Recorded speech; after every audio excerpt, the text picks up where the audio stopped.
Welcome to the Great Detectives of Old Time Radio.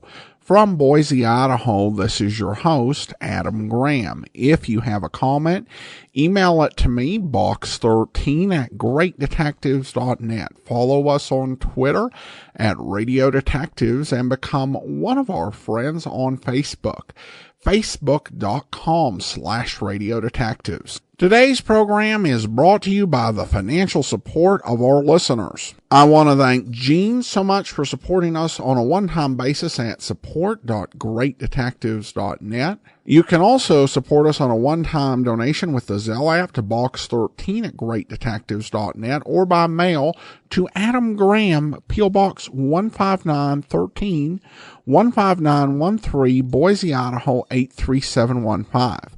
And I also want to welcome our latest Patreon supporters. I want to welcome Jenna, supporting us now at the Detective Sergeant level of $7.14 or more per month. And thank you also to Michelle, who is supporting us at the Master Detective level of $15 or more per month.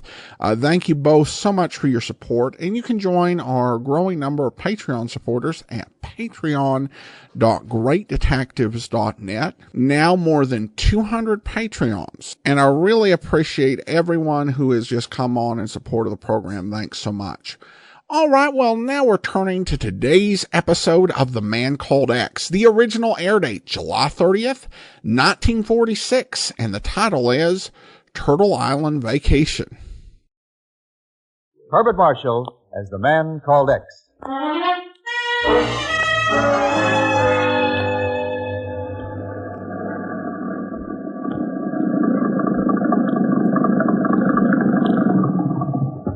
Well, there you are, Mr. Thurston. Turtle Island, at the quietest spot on the whole coast of Maine. Can't be too quiet for me, Captain. Not more than 30 souls living here year-round.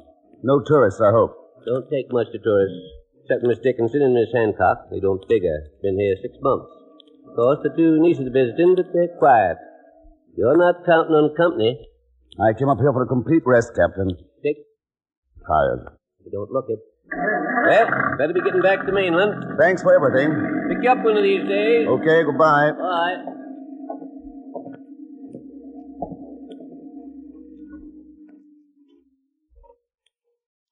Hey, what?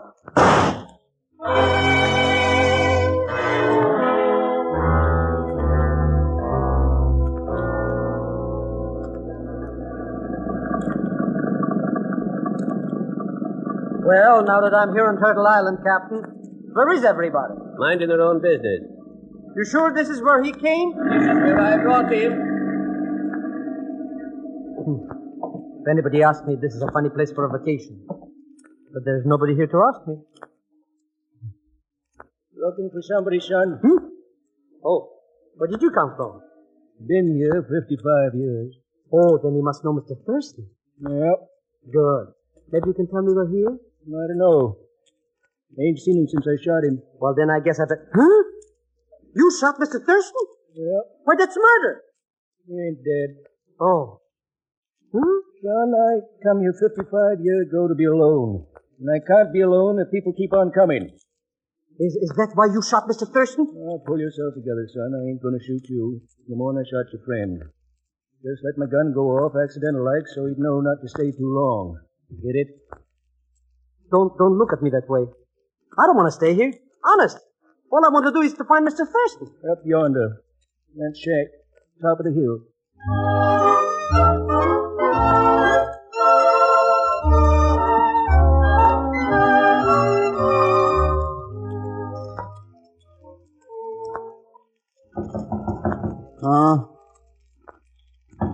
Oh, come in. Hello, Mr. Thurston. Pagon Zellsmith. On such a lonely, morbid little island, you should be very glad to see me. Pagon, one of the reasons I chose this lonely, morbid little island for my vacation was to avoid seeing you. Vacation? Now, but now you're here, will you join me in some pollock con polo? Polo? Here? Yeah. Fried fish and rice. Here, have some. Thank you, Mr. Thurston. Now, not the business. Just why have you come to this unspeakable place? You really want to know? I knew you'd trust me, Mr. X. Now, you will have the proof. Yes, go on. I came for my vacation. Mr. Thurston, do you mean to tell me the chief would let you take a vacation when a big Nazi like Jensik is loose? You should be in South America. Should be in Spain. Or wherever any big shot Nazi could hide out. Look, Pagon. Mm-hmm. It was the chief himself who ordered this vacation. Said I needed it. You look good to me, Mr. Thurston. I should now. Wait till you see what it does for you. Oh, it's wonderful. Nothing to do but sleep and eat and sleep. But there's no social life. Oh, but there is, Pagon. I've been invited to tea tomorrow. Tea? Boy, who? A charming spinster and her cousin. Uh-huh. Not to mention a couple of nieces who are visiting them for the summer. I'm beginning to click. I can hear you, Pagan. But don't get any ideas. Miss Dickinson, who's old enough to be even your mother, perish the thought, has apparently decided I'm just the man to entertain her nieces.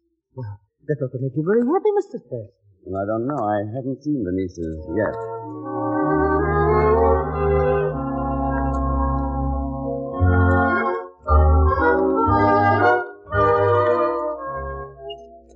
Lemon, of course, Mr. Thurston. If you please, Miss Dickinson.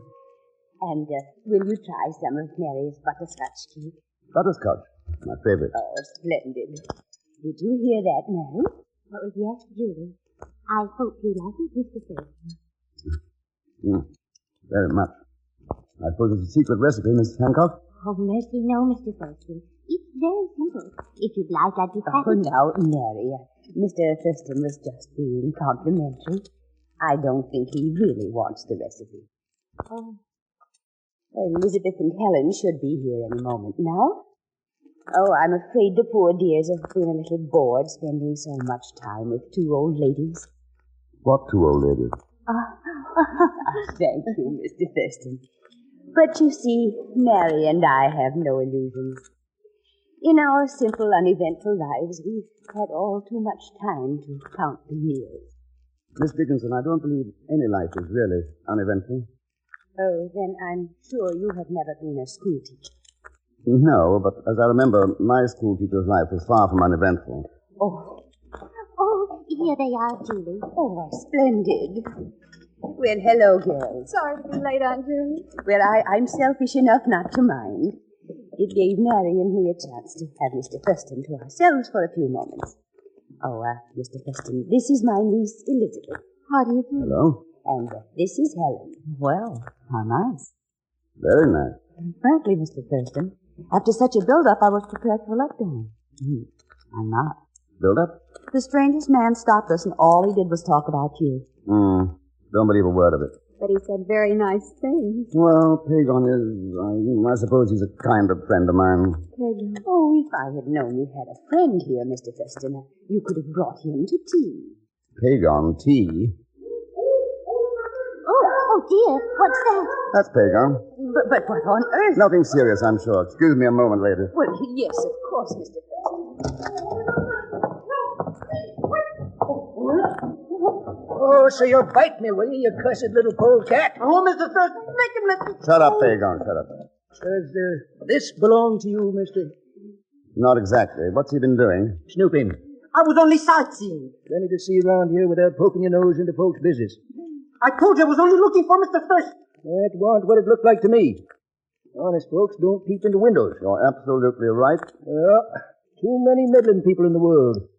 I don't pay no mind to what happens on the outside, but by Joppy, nobody's going to contaminate Turtle Island.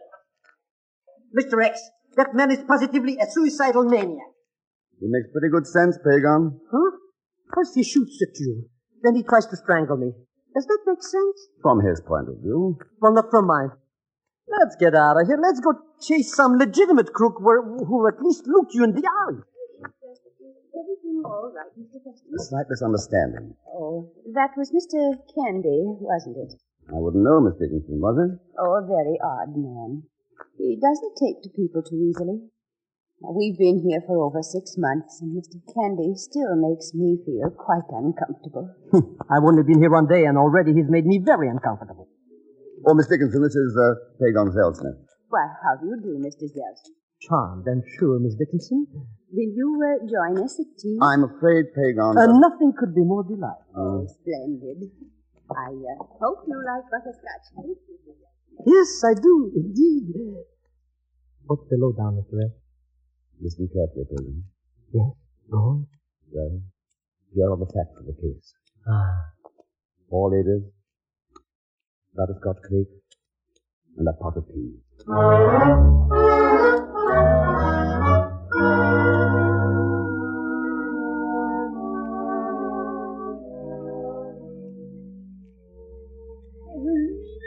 there's something wrong with the air up here, Mr. Preston.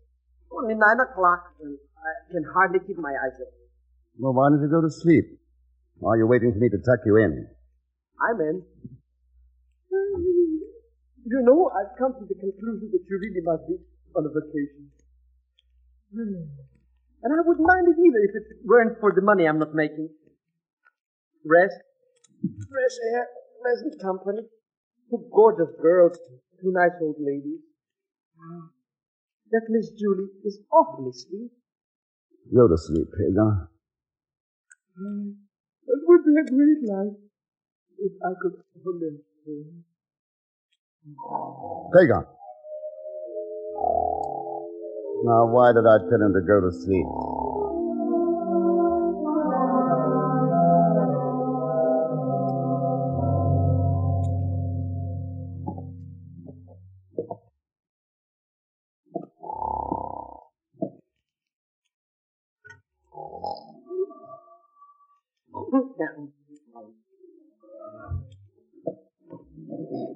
Hagar.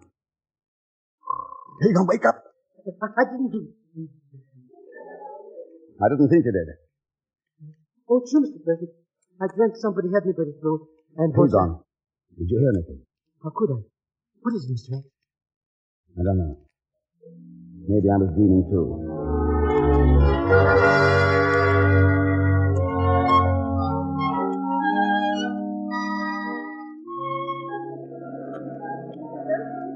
Well, hello, Helen.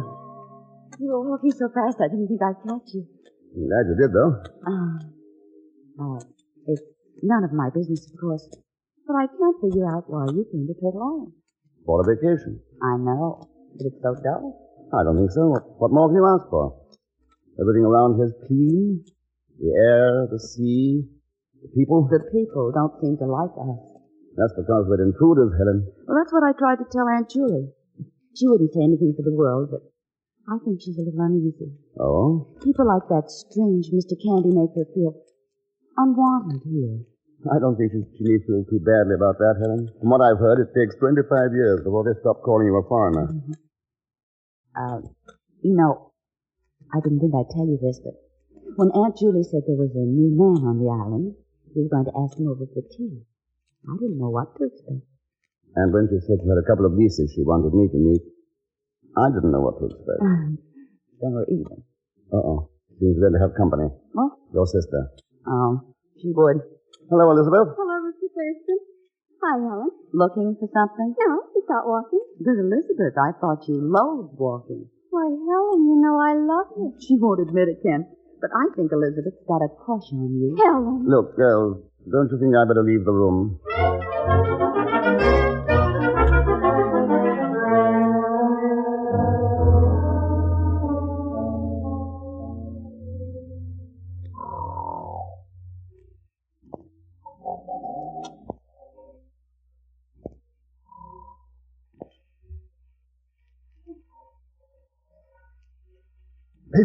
Hagar, wake up! What's the matter? Where am I? Get up, Hagar, quick. Grab a bucket. What for? The shack's on fire. What fire? Help! Police! Fire! Quick, Mr. Thurston! Call the fire department! Get that bucket up here. We're the fire department.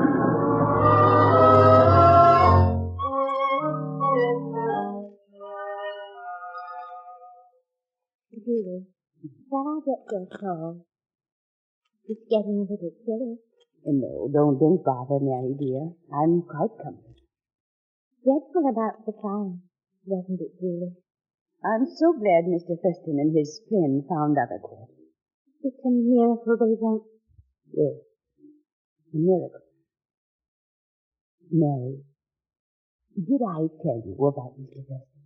Oh, he's such a nice man. Yes, he is, isn't he? Such nice manners, Julie. Yes. His friend, Mr. Zellsmith, said, oh, but I mustn't. Told me what, dear? Mary, Mr. Thurston. Well, you see, Mr. Thurston is the man called F. The man called F.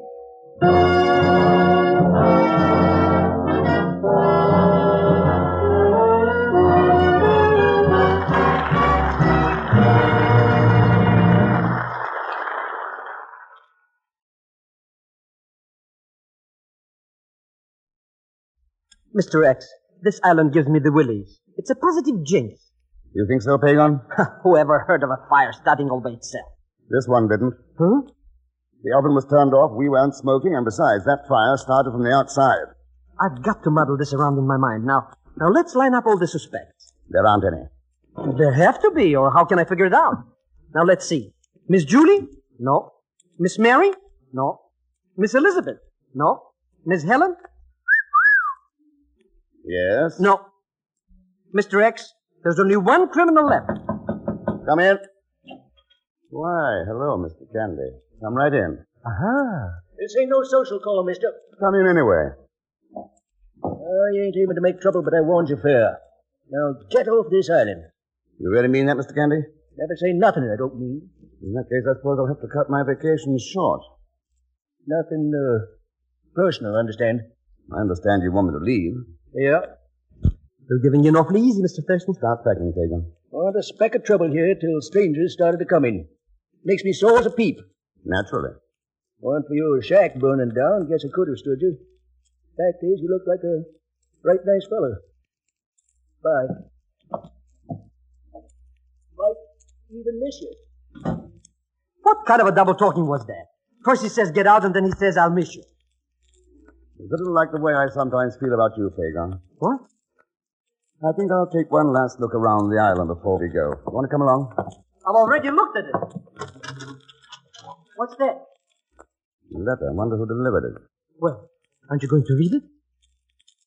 Let's see.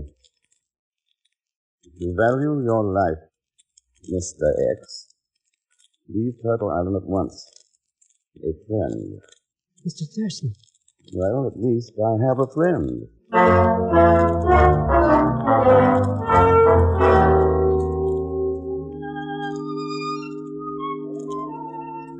Hello, Elizabeth. Oh, hello, Mr. Thurston. You mind if I walk with you? Oh, not at all. Look, Mr. Thurston, what Helen said the other day. Yes? I mean about my having a crush on you. She really didn't mean it. I didn't think she did. I like you, of course, but And how is Helen? I'm kind of a dither. Oh? I know I'm going to sound just like her, but Mr. Thurston, I think she has a crush on you. Here we go again. I'm sorry. You want to change the subject? Gladly. You're very fond of your Aunt Julie, aren't you? Oh, she's wonderful. I'm so glad she found this place. Oh? All her life she's dreamed of just this kind of retreat. She's always worked so hard. She deserves it. I'm sure of that. Glad for Miss Mary, too. She's devoted to your aunt, isn't she? Oh, yes.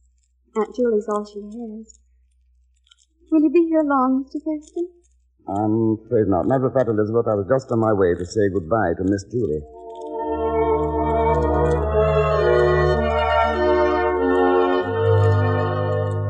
Goodbye. I'm afraid so, Miss Julie. Somebody wants me to leave here. But why? That puzzles me too, Miss Mary. But I can't think of anyone who would... Oh, no. Couldn't be. Couldn't it? Well, I know how Mr. Candy feels about strangers, but surely... You think it was Mr. Candy? Why, I don't know. Miss Julie, I've changed my mind. I'm going to stay here for a while. There's no point in running away. Now, this is a case for the police. Police? Oh, dear. Somebody on this island is afraid. Afraid of what? If I knew that, Miss Julie, I'd be a happier man.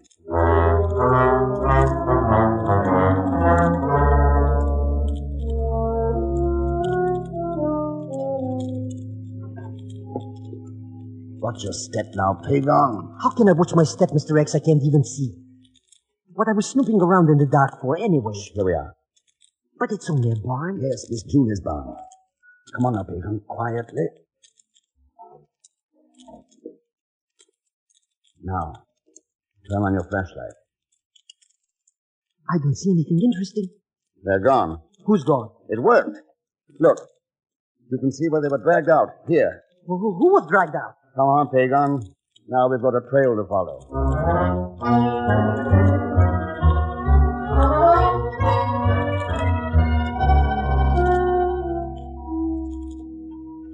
Look, Mr. Thurston, out in the bay. That's a rowboat. That's the end of our trail, Pagan. Mr. X, it's a woman. It looks like... Why, it's Miss Julie. Is it? What's she doing out in a rowboat at this time of night? Duck, Pagan. I think she's seen us. Look, she's stopping. She threw something overboard, Mr. X. She's fallen in. Or maybe jumped. Mr. Thurston, where are you going? Swimming.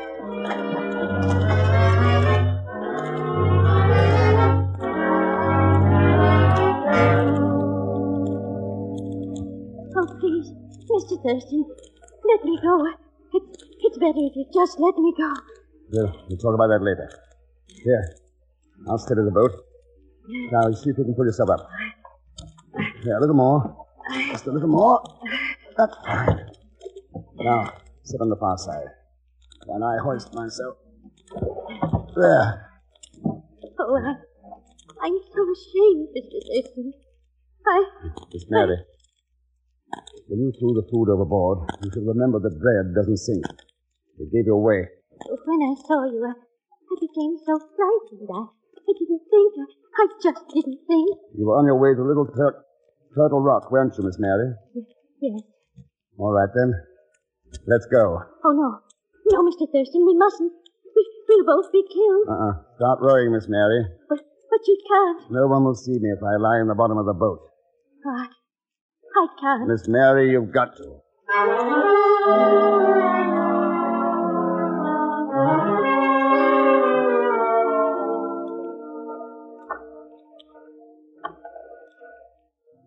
You, woman.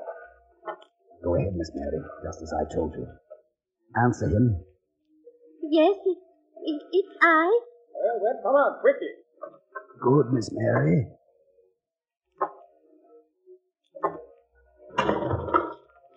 You've got the food? Yes, Mr. Jensick. Good.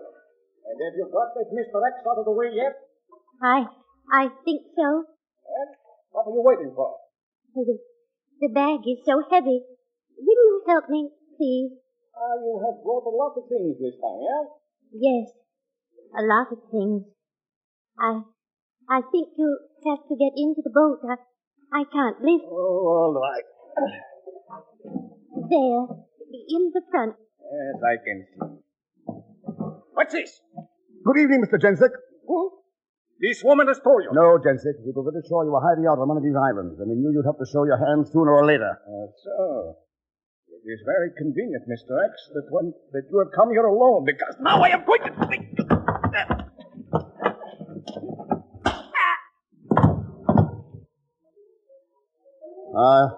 Sorry, Jensick, but I've got to deliver you in person.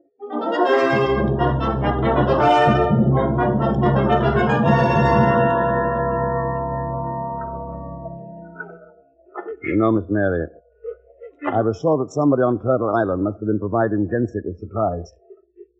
Hard to believe it was you. Mr. Thurston, ever since you surprised me one night, I was walking along the beach. I've been frightened, so frightened. It would have been much easier if I'd just told you in the beginning. Why didn't you, Miss Mary? Because he threatened me. Oh, I didn't mind about myself. That wouldn't matter. But he said he'd killed Julie and the girls. Oh, Mr. Thurston, I was so afraid. Yes, I knew you were afraid. I knew that must be it.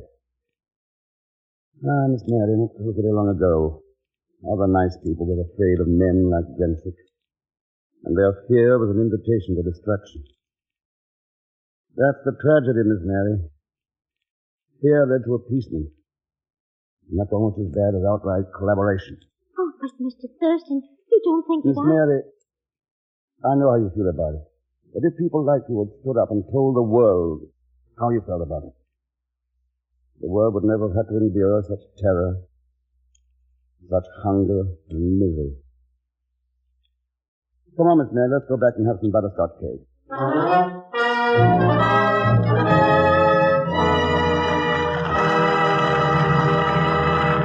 Join us once when next night return as The Man Called X. Good night.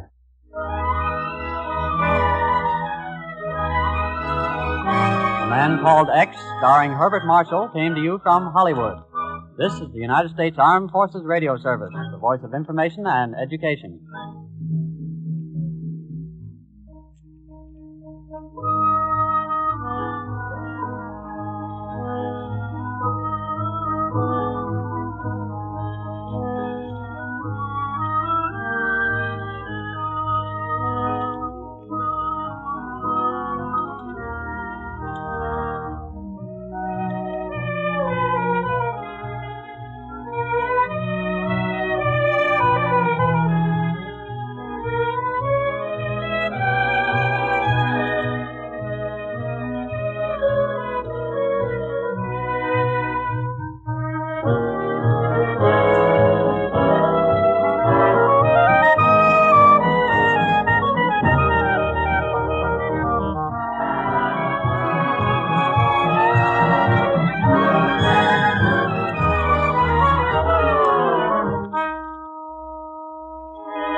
Welcome back. You think with all of the money that Pagon ripped off from The Man Called X that he would be able to afford to take a vacation. The end part is a nice little scene with him talking with the older woman. And while it could come off like he was telling her off, he was not really angry or harsh towards her.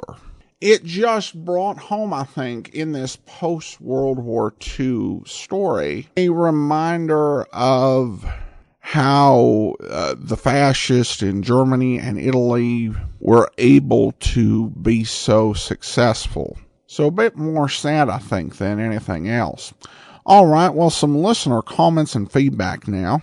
Gene writes in, thanks for all you do. So enjoy listening to your podcast. Thanks so much, Gene.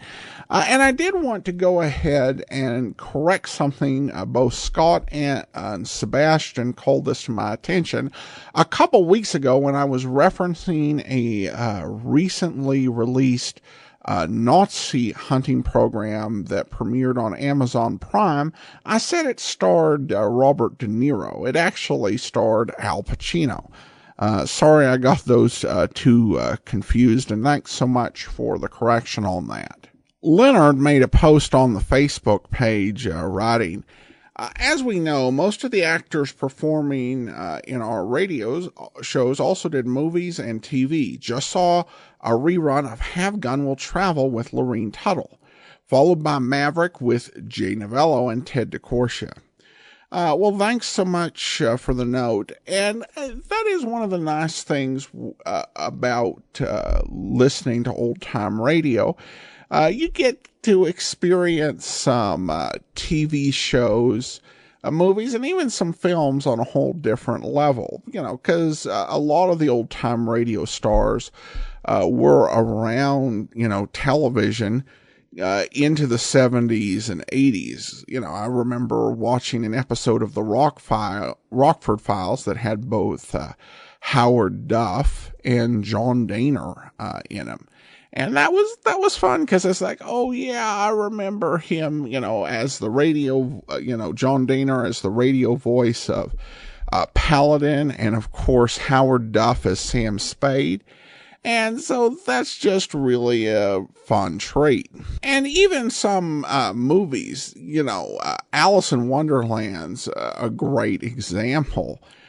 Because I always loved Alice in Wonderland as a kid, the Disney movie, watched it several times.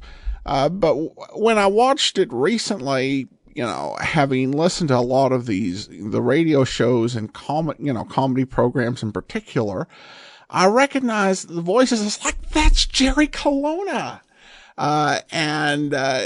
It really is fun to have that context of knowing who these, people are, or at least having heard some of their other work. Thanks so much for your post. I do want to go ahead and also thank our Patreon supporter of the day. And I want to thank Tom. Tom's been one of our Patreon supporters since April 2019, currently supporting us at the Shamus level of $4 or more per month. Thanks so much for your support, Tom. And that will actually do it for today. Join us back here tomorrow for Mystery is My Hobby. And we'll be back next Wednesday with another episode of The Man Called X. In the meantime, send your comments to box13@greatdetectives.net. Follow us on Twitter at Radio Detectives and become one of our friends on Facebook, facebook.com/Radio Detectives. From Boise, Idaho, this is your host, Adam Graham, signing off.